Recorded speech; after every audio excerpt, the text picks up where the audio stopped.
Did you know that even some of the biggest podcasts started with just a handful of listeners? The key to success is to spread the word, create something engaging, and to keep showing up. Let's talk about how your podcast can find its listeners.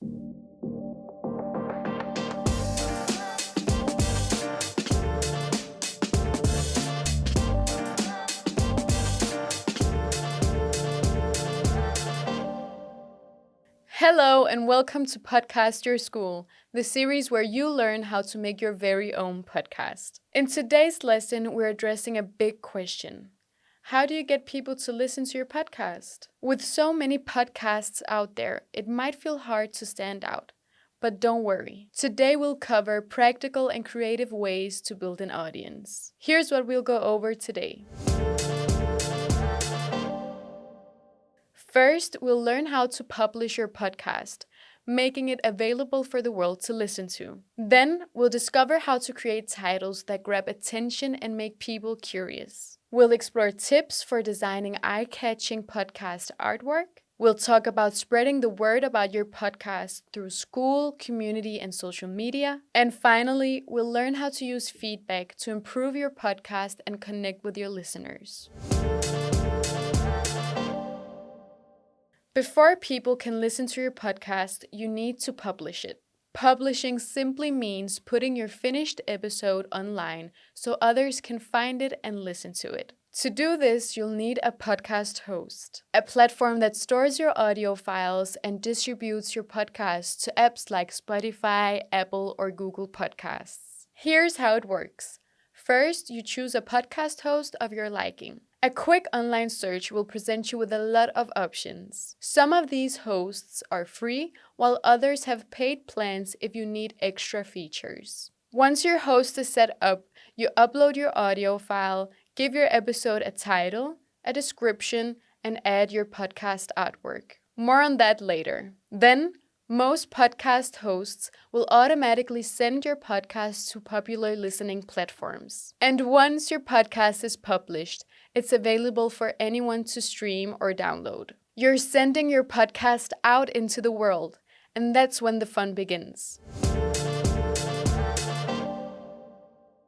Now, before you do all of that, you need a great title for your podcast. Your podcast titles are one of the first things people see, and they can make or break whether someone clicks to listen. A good title should be clear, catchy, and give a hint of what the episode is about. Think about your audience and what might grab their attention.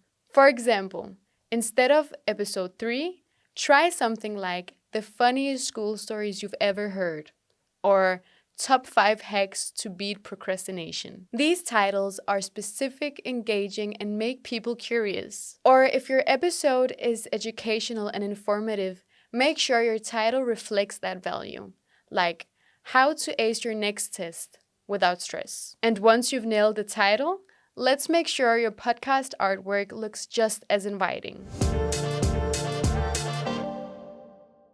Your podcast artwork is like the cover of a book.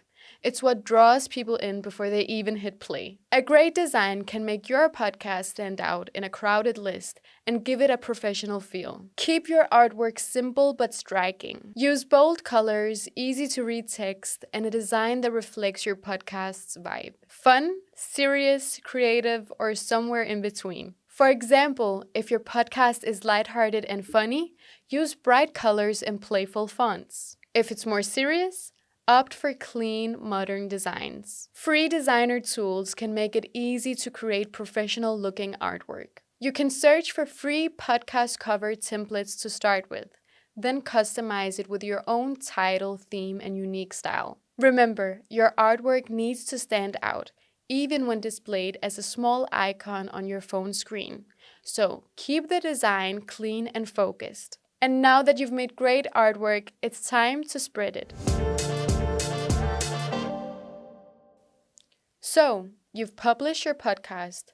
Now, it's time to let people know about it. Start close to home, with your school and community. These are places where people already know you, making them the perfect audience to support your podcast. In school, talk to teachers or staff to see if your podcast can be featured on the school's website, newsletter, or maybe the morning announcements. You could also make creative posters with QR codes linking to your podcast and put them up in hallways or in the classrooms. If your school has clubs or events, connect your podcast to them. For example, if you're a part of a book club, create an episode about the group's favorite reads. Or if there's a school event coming up, make a fun episode previewing it. This can encourage your classmates to listen and share, since it's just as relatable for them. Friends and family are also a great starting point. Ask your friends to listen and encourage them to share it with their own friends. Same goes with family members.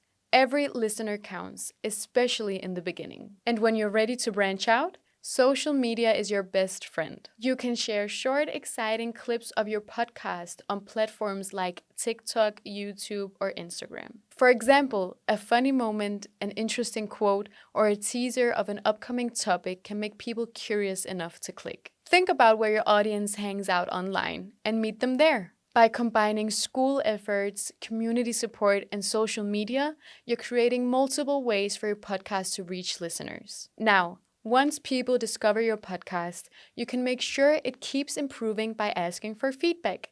Let's get into that.